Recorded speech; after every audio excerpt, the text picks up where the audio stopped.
Hello there. I'm your imaginary friend. Still dealing with a little last lingering effects, last, I hope, lingering effects of this respiratory dysfunction. But I'd like to continue on nonetheless with the narrative of Arthur Gordon Pym. Now, if you haven't heard the first part of that reading, that's a good place to start with it. Uh, let's get into it. Chapter 2.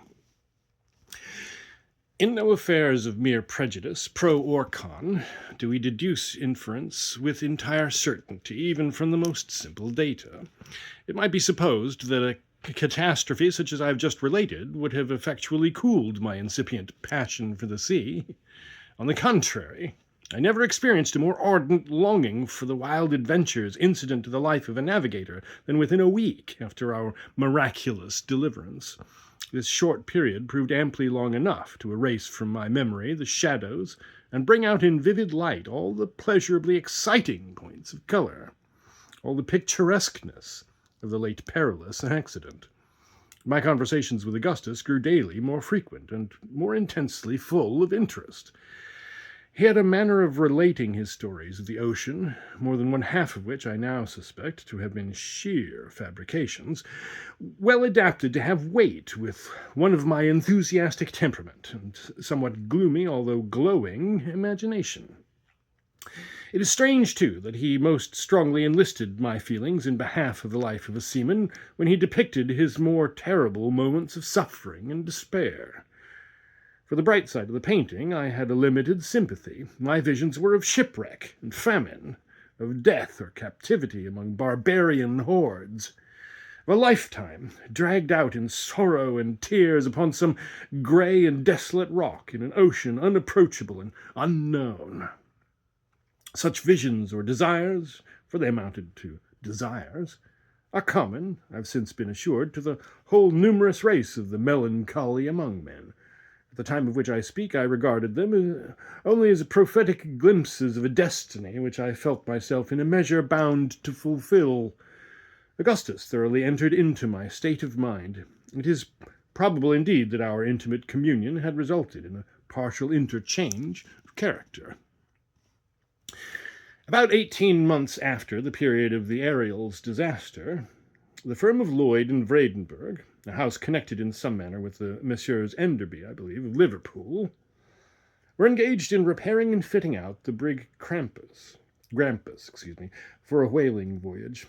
She was an old hulk and scarcely seaworthy when all was done to her that could be done. I hardly know why she was chosen in preference to other good vessels belonging to the same owners, but so it was. Mr. Barnard was appointed to command her, and Augustus was going with him. While the brig was getting ready, he frequently urged upon me the excellency of the opportunity now afforded for indulging my desire for travel. He found me by no means an unwilling listener, yet the matter could not be so easily arranged. My father had no direct opposition, but my mother went into hysterics at the bare mention of the design, and more than all, my grandfather, from whom I expected much, vowed to cut me off with a shilling if I should ever broach the subject to him again. These difficulties, however, so far from abating my desire, only added fuel to the flame. I determined to go at all hazards, and having made known my intentions to Augustus, we set about arranging a plan by which it might be accomplished. In the meantime, I forbore speaking to any of my relations in regard to the voyage, and as I busied myself ostensibly with my usual studies, it was supposed that I had abandoned the design. I have since frequently examined my conduct on this occasion with sentiments of displeasure, as well as of surprise. The intense hypocrisy I made use of for the furtherance of my project, an hypocrisy pervading every word and action of my life for so long a period of time, could only have been rendered tolerable to myself by the wild and burning expectation with which I looked forward to the fulfillment of my long-cherished visions of travel.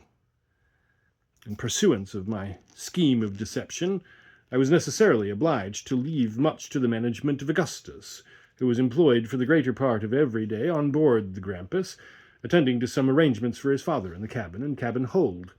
At night, however, we were sure to have a conference and talk over our hopes. After nearly a month passed in this manner, without our hitting upon any plan we thought likely to succeed, he told me at last that he had determined upon everything necessary. I had a relation living in New Bedford, a Mr. Ross, at whose house I was in the habit of spending occasionally 2 or 3 weeks at a time. The brig was to sail about the middle of June 1827, and it was agreed that a day or two before her putting to sea my father was to receive a note, as usual, from Mr. Ross asking me to come over and spend a fortnight with Robert and Emmet, his sons.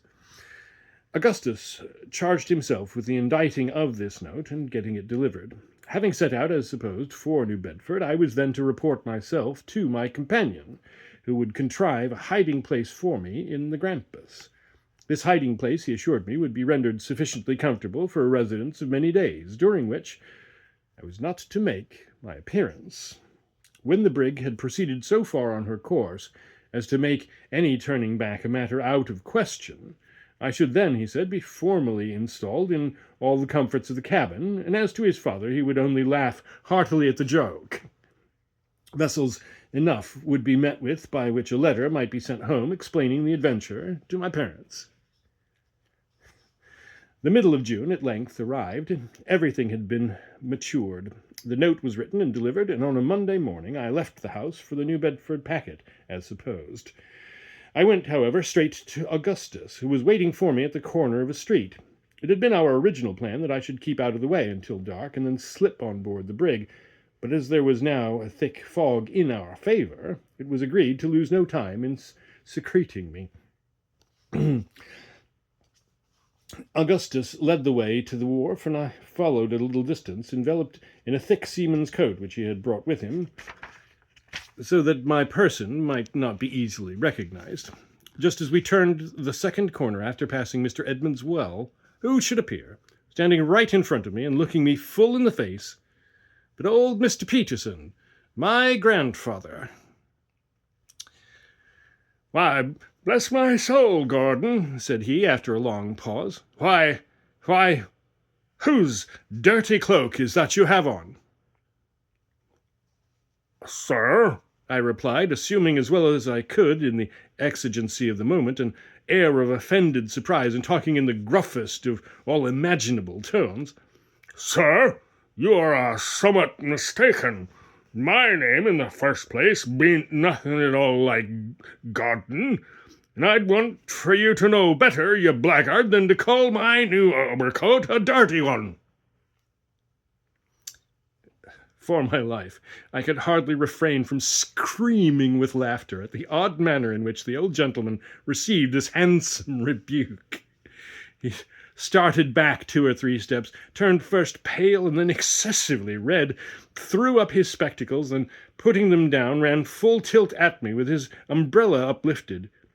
He stopped short, however, in his career, as if struck with a sudden recollection, and presently, turning round, hobbled off down the street, shaking all the while with rage, and muttering between his teeth, "Won't do. New glasses. Thought it was Gordon. Good for nothing saltwater long tum." After this narrow escape, we proceeded with greater caution, and arrived at our point of destination in safety. There were only 1 or 2 of the hands on board, and these were busy forward, doing something to the forecastle combings. Captain Barnard, we knew very well, was engaged at Lloyd and Vredenburgh's, and would remain there until late in the evening, so we had little to apprehend on his account. Augustus went first up the vessel's side, and in a short while I followed him, without being noticed by the men at work. We proceeded at once into the cabin, and found no person there. It was fitted up in the most comfortable style, a thing somewhat unusual in a whaling vessel. There were 4 very excellent staterooms, with wide and convenient berths. There was also a large stove, I took notice, and a remarkably thick and valuable carpet covering the floor of both the cabin and staterooms. The ceiling was full 7 feet high, and in short everything appeared of a more roomy and agreeable nature than I'd anticipated. Augustus, however, would allow me but little time for observation, insisting upon the necessity of my concealing myself as soon as possible. He led the way into his own stateroom, which was on the starboard side of the brig, and next to the bulkheads. Upon entering, he closed the door and bolted it. I thought I'd never seen a nicer little room than the one in which I now found myself. It was about 10 feet long, and had only one berth, which, as I said before, was wide and convenient. In that portion of the closet nearest the bulkheads there was a space of 4 feet square, containing a table, a chair, and a set of hanging shelves full of books, chiefly books of voyages and travels. There were many other little comforts in the room, among which I ought not to forget a kind of safe or refrigerator, in which Augustus pointed out to me a host of delicacies, both in the eating and drinking department. He now pressed with his knuckles upon a certain spot of the carpet in one corner of the space just mentioned, letting me know that a portion of the flooring, about 16 inches square, had been neatly cut out and again adjusted. As he pressed, this portion rose up at one end, sufficiently to allow the passage of his finger beneath. In this manner he raised the mouth of the trap to which the carpet was still fastened by tacks, and I found that it led into the after hold. He next lit a small taper by means of a phosphorus match, and placing the light in a dark lantern, descended with it through the opening, bidding me follow. I did so, and he then pulled the cover upon the hole by means of a nail driven into the underside, the carpet, of course, resuming its original position on the floor of the stateroom, and all traces of the aperture being concealed. The taper gave out so feeble a ray that it was with the greatest difficulty I could grope my way through the confused mass of lumber among which I now found myself. By degrees, however, my eyes became accustomed to the gloom, and I proceeded with less trouble, holding on to the skirts of my friend's coat. He brought me at length, after creeping and winding through innumerable narrow passages, to an iron-bound box, such as is used sometimes for packing fine earthenware. It was nearly 4 feet high and full 6 long, but very narrow. 2 large empty oil casks lay on the top of it, and above these, again, a vast quantity of straw matting piled up as high as the floor of the cabin. In every other direction around was wedged as closely as possible, even up to the ceiling, a complete chaos of almost every species of ship furniture, together with a heterogeneous medley of crates, hampers, barrels, and bales, so that it seemed to matter no less than miraculous that we discovered any passage at all to the box. I afterward found that Augustus had purposely arranged the stowage in this hold, with a view to affording me a thorough concealment, having had only one assistant in the labor, a man not going out in the brig. My companion now showed me that one of the ends of the box could be removed at pleasure. He slipped it aside and displayed the interior, at which I was excessively amused. A mattress from one of the cabin berths covered the whole of its bottom, and it contained almost every article of mere comfort which could be crowded into so small a space, allowing me at the same time sufficient room for my accommodation, either in a sitting position or lying at full length. Among other things, there were some books, pen, ink, and paper, 3 blankets, a large jug of water, a keg of sea biscuits, 3 or 4 immense bologna sandwiches, an enormous ham, a cold leg of roast mutton, and half a dozen bottles of cordials and liqueurs. I proceeded immediately to take possession of my little apartment, and this with feelings of higher satisfaction, I am sure, than any monarch ever experienced upon entering a new palace. Augustus now pointed out to me the method of fastening the open end of the box, and then, holding the taper close to the deck, showed me a piece of dark whipcord lying along it. This, he said, extended from my hiding-place throughout all the necessary windings among the lumber, to a nail which was driven into the deck of the hold immediately beneath the trapdoor leading into his stateroom. By means of this cord, I should be enabled readily to trace my way out without his guidance, provided any unlooked-for accident should render such a step necessary. He now took his departure, leaving me with the lantern, together with a copious supply of tapers and phosphorus, and promising to pay me a visit as often as he could contrive to do so, without observation. This was on the 17th of June. I remained 3 days and nights, as nearly as I could guess, in my hiding-place, without getting out of it at all, except twice, for the purpose of stretching my limbs by standing erect between 2 crates just opposite the opening. During the whole period, I saw nothing of Augustus, but this occasioned me little uneasiness, as I knew The brig was expected to put to sea every hour, and in the bustle he would not easily find opportunities of coming down to me. At length I heard the trap open and shut, and presently he called in a low voice, asking if all was well, and if there was anything I wanted. "Nothing," I replied. "I'm as comfortable as can be. When will the brig sail?" She'll be underway in less than half an hour," he answered. "I came to let you know, and for fear you should be uneasy at my absence. I shall not have a chance of coming down again for some time, perhaps for 3 or 4 more days. All is going on right above board. After I go up and close the trap, do you creep along by the whipcord to where the nail is driven in. You'll find my watch there. It may be useful to you, and as you have no daylight to keep time by. I suppose you can't tell how long you've been buried?" "Only 3 days. This is the 20th. I would bring the watch to your box, but I'm afraid of being missed."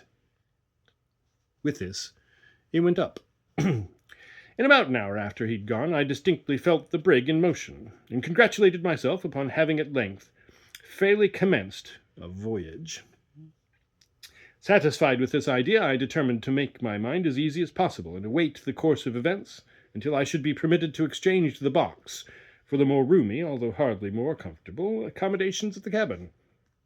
My first care was to get the watch. Leaving the taper burning, I groped along in the dark, following the cord through windings innumerable, in some of which I discovered that, after toiling a long distance, I was brought back within a foot or two of a former position. At length I reached the nail, and securing the object of my journey, returned with it in safety. I now looked over the books which had been so thoughtfully provided, and selected the Expedition of Lewis and Clark to the mouth of the Columbia. With this I amused myself for some time. When growing sleepy, I extinguished the light with great care, and soon fell into a sound slumber. Upon awakening, I felt strangely confused in mind, and some time elapsed before I could bring to recollection all the various circumstances of my situation. By degrees, however, I remembered all. Striking a light, I looked at the watch, but it was run down, and there were consequently no means of determining how long I slept. My limbs were greatly cramped, and I was forced to relieve them by standing between the crates.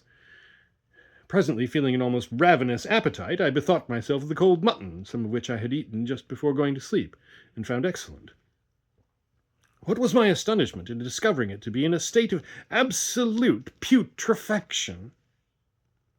This circumstance occasioned me great disquietude, for connecting it with the disorder of mind I experienced upon wakening, I began to suppose that I must have slept for an inordinately long period of time.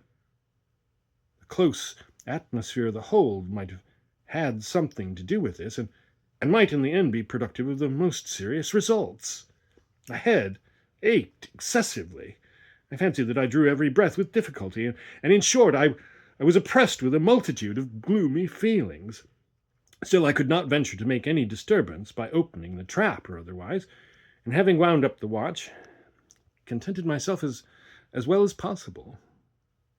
Throughout the whole of the next tedious 24 hours, no person came to my relief, and I could not help accusing Augustus of the grossest inattention. What alarmed me chiefly was that the water in my jug was reduced to almost half a pint, and I was suffering much from thirst, having eaten freely of the bologna sandwiches after the loss of my mutton. I became very uneasy, and could no longer take any interest in my books. I was overpowered, too, with a desire to sleep, yet trembled at the thought of indulging it, lest there might exist some pernicious influence, like that of burning charcoal, in the confined area of the hold. In the meantime, the roll of the brig told me that we were far in the main ocean, and a dull humming sound which reached my ears as if from an immense distance convinced me no ordinary gale was blowing. I could not imagine a reason for the absence of Augustus. We were surely far enough advanced on our voyage to allow of my going up. Some accident might have happened to him. I could think of none which would account for his suffering me to remain so long a prisoner, except, indeed, his having suddenly died, or fallen overboard, and upon this idea I could not dwell with any degree of patience. It was possible that we had been baffled by headwinds and were still in the near vicinity of Nantucket. This notion, however, I was forced to abandon, for such being the case, the brig must have frequently gone about. I was entirely satisfied from her continual inclination to the larboard that she had been sailing all along with a steady breeze on her starboard quarter. Besides, granting that we were still in the neighbourhood of the island, why should not Augustus have visited me and informed me of the circumstance? Pondering in this manner upon the difficulties of my solitary and cheerless condition, I resolved to wait yet another 24 hours, when, if no relief were obtained, I would make my way to the trap, and endeavour either to hold a parley with my friend, or get at least a little fresh air through the opening, and a further supply of water from the stateroom. While occupied with this thought, however, I fell, in spite of every exertion to the contrary, into a state of profound sleep, or rather stupor. My dreams were of the most horrific description. Every species of calamity and horror befell me. Among other miseries, I was smothered to death between huge pillows by demons of the most ghastly and ferocious aspect. Immense serpents held me in their embrace and looked earnestly in my face with their fearfully shining eyes. And deserts, limitless, of the most forlorn and awe-inspiring character, spread themselves out before me. Immensely tall trunks of trees, grey and leafless, rose up in endless succession as far as the eye could reach. Their roots were concealed in wide-spreading morasses, whose dreary water lay intensely black, still, and altogether terrible beneath. And the strange trees seemed endowed with a human vitality, and waving to and fro their skeleton arms, were crying to the silent waters for mercy in the shrill and piercing accents of the most acute agony and despair. The scene changed, and I stood naked and alone amidst the burning sand plains of Sahara. At my feet lay crouched a fierce lion of the tropics. Suddenly his wild eyes opened and fell upon me. With a conclusive bound he sprang to his feet and laid bare his horrible teeth. In another instant there burst from his red throat a roar like the thunder of the firmament, and I fell impetuously to the earth. Stifling in a paroxysm of terror, I at last found myself partially awake. My dream, then, was not all a dream. Now, at least, I was in possession of my senses. The paws of some huge and real monster were pressing heavily upon my bosom. His hot breath was in my ear, and his white and ghastly fangs were gleaming upon me through the gloom. Had 1,000 lives hung upon the movement of a limb, or the utterance of a syllable, I could have neither stirred nor spoken.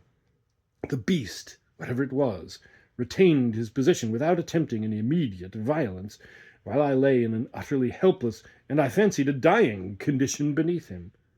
I felt that my powers of body and mind were fast leaving me. In a word, that I was perishing, and perishing of sheer fright.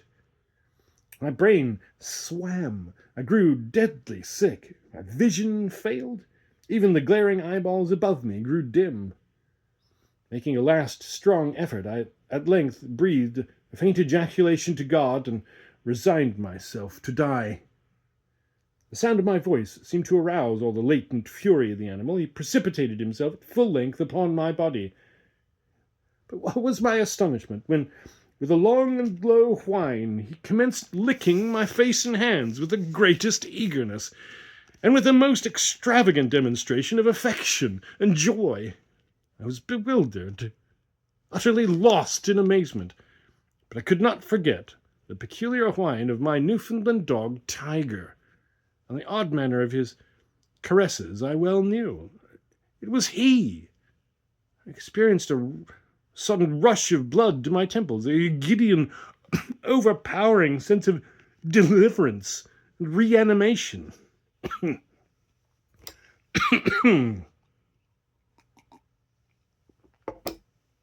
I rose hurriedly from the mattress upon which I had been lying, and throwing myself upon the neck of my faithful follower and friend, relieved the long oppression of my bosom in a flood of the most passionate tears.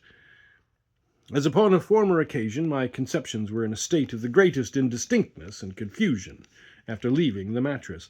For a long time I found it nearly impossible to connect any ideas, but by very slow degrees my thinking faculties returned, and I again called to memory the several incidents of my condition. For the presence of Tiger I tried in vain to account, and after busying myself with 1,000 different conjectures respecting him, was forced to content myself with rejoicing that he was with me to share my dreary solitude, and render me comfort by his caresses. Most people love their dogs, but for Tiger I had an affection far more ardent than common, and never certainly did any creature more truly deserve it. For 7 years he'd been an inseparable companion, and in a multitude of instances had given evidence of all the noble qualities for which we value the animal. I had rescued him when a puppy from the clutches of a malignant little villain in Nantucket, who was leading him with a rope around his neck to the water, and the grown dog repaid the obligation about 3 years afterwards by saving me from the bludgeon of a street robber. Getting now hold of the watch, I found, upon applying it to my ear, that it had again run down. But at this I was not at all surprised, being convinced from the peculiar state of my feelings that I had slept as before for a very long period of time. How long it was of course impossible to say. I was burning up with fever, and my thirst was almost intolerable. I felt about the box for my little remaining supply of water, for I had no light, the taper having burnt to the socket of the lantern, and the phosphorus box not coming readily to hand. Upon finding the jug, however, I discovered it to be empty, Tiger no doubt having been tempted to drink it, as well as to devour the rim of mutton, the bone of which lay well picked by the opening of the box. The spoiled meat I could well spare, but my heart sank as I thought of the water. I was feeble in the extreme, so much that I shook all over, as with an ague. The slightest movement or exertion. To add to my troubles, the brig was pitching and rolling with great violence, and the oil casks which lay upon my box were in momentary danger of falling down, so as to block up the only way of ingress or egress. I felt also terrible sufferings from seasickness. These considerations determined me to make my way at all hazards to the trap and obtain immediate relief, before I should be incapacitated from doing so altogether. Having come to this resolve, I again felt about for the phosphorus box and tapers. The former I found after some little trouble, but not discovering the tapers as soon as I had expected, for I remembered very nearly the spot in which I had placed them. I gave up the search for the present, and, bidding Tiger lie quiet, began at once my journey toward the trap. In this attempt, my great feebleness became more than ever apparent. It was with the utmost difficulty I could crawl along at all, and very frequently my limbs sank suddenly from beneath me, when, falling prostrate on my face, I would remain for some minutes in a state bordering on insensibility. Still, I struggled forward by slow degrees, dreading every moment that I should swoon amid the narrow and intricate windings of the lumber, in which event I had nothing but death to expect as the result. At length, upon making a push forward with all the energy I could command, I struck my forehead violently against the sharp corner of an iron-bound crate. The accident only stunned me for a few moments, but I found, to my inexpressible grief, that the quick and violent roll of the vessel had thrown the crate entirely across my path, so as effectually to block up the passage. With my utmost exertions, I could not move it a single inch from its position, it being closely wedged in among the surrounding boxes and ship furniture. It became necessary, therefore, enfeebled as I was, either to leave the guidance of the whipcord and seek out a new passage, or to climb over the obstacle and resume the path on the other side. The former alternative presented too many difficulties and dangers to be thought of without a shudder. In my present weak state of both mind and body, I should infallibly lose my way if I attempted it, and perish miserably amid the dismal and disgusting labyrinths of the hold. I proceeded, therefore, without hesitation, to summon up all my remaining strength and fortitude, and endeavour, as I best might, to clamber over the crate. Upon standing erect, with this end in view, I found the undertaking even a more serious task than my fears had led me to imagine. On each side of the narrow passage arose a complete wall of various heavy lumber, which the least blunder on my part might be the means of bringing down upon my head. Or if this accident did not occur, the path might be effectually blocked up against my return by the descending mass, as it was in front by the obstacle there. The crate itself was a long and unwieldy box, upon which no foothold could be obtained. In vain I attempted by every means in my power to reach the top, with the hope of being thus enabled to draw myself up. Had I succeeded in reaching it, it is certain that my strength would have proved utterly inadequate to the task of getting over, and it was better in every respect that I failed. At length, in a desperate effort to force the crate from its ground, I felt a strong vibration in the side next me. I thrust my hand eagerly to the edge of the planks, and found that a very large one was loose. With my pocket-knife, which luckily I had with me, I succeeded, after great labor, in prying it entirely off and getting it through the aperture, discovered, to my exceeding joy, that there were no boards on the opposite side. In other words, that the top was wanting, it being the bottom through which I had forced my way. I now met with no more important difficulty in proceeding along the line until I finally reached the nail. With a beating heart, I stood erect and, with a gentle touch, pressed against the cover of the trap. It did not rise as soon as I had expected, and I pressed it with somewhat more determination, still dreading lest some other person than Augustus might be in his stateroom. The door, however, to my astonishment, remained steady, and I became somewhat uneasy, for I knew that it had formerly required but little or no effort to remove it. I pushed it strongly. It was nevertheless firm with all my strength. It still did not give way. With rage, with fury, with despair, it set at defiance my utmost efforts, and it was evident from the unyielding nature of the resistance that the whole had either been discovered and effectually nailed up, or that some immense weight had been placed upon it, which it was useless to think of removing. My sensations were those of extreme horror and dismay. In vain I attempted to reason on the probable cause of my being thus entombed. I could summon up no connected chain of reflection, and on sinking on the floor gave way unresistingly to the most gloomy imaginings, in which the dreadful deaths of thirst, famine, and suffocation, and premature internment crowded upon me as the prominent disasters to be encountered. At length there returned to me some portion of presence of mind. I rose and felt with my fingers for the seams or cracks of the aperture.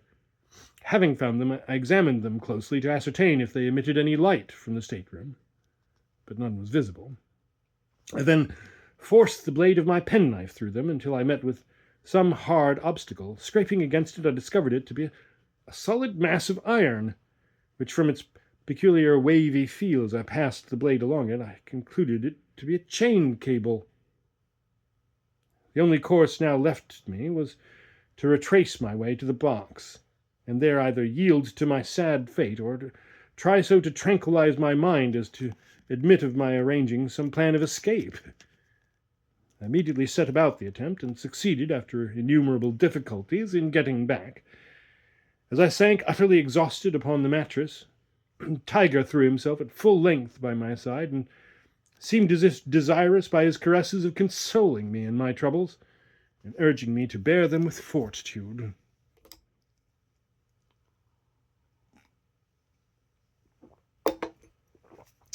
The singularity of his behavior at length forcibly arrested my attention. After licking my face and hands for some minutes, he would suddenly cease doing so, and utter a low whine. Upon reaching out my hand toward him, I then invariably found him lying on his back, with his paws uplifted. This conduct, so frequently repeated, appeared strange, and I could in no manner account for it. As the dog seemed distressed, I concluded that he had received some injury, and taking his paws in my hands, I examined them one by one, but found no sign of any hurt. I then supposed him hungry, and gave him a large piece of ham, which he devoured with avidity, afterward, however, resuming his extraordinary maneuvers. I now imagined that he was suffering like myself the torments of thirst, and was about adopting this conclusion as the true one, when The idea occurred to me that I had as yet only examined his paws, and that there might possibly be a wound upon some portion of his body or head. The latter I felt carefully over, but found nothing. On passing my hand, however, along his back, I perceived a slight erection of the hair extending completely across it. Probing this with my finger, I discovered a string, and tracing it up, found that it encircled the whole body. Upon closer scrutiny, I came upon a small slip of what had the feeling of letter paper, through which the string had been fastened in such a manner as to bring it immediately beneath the left shoulder of the animal. And we'll end it on that little mystery for next time.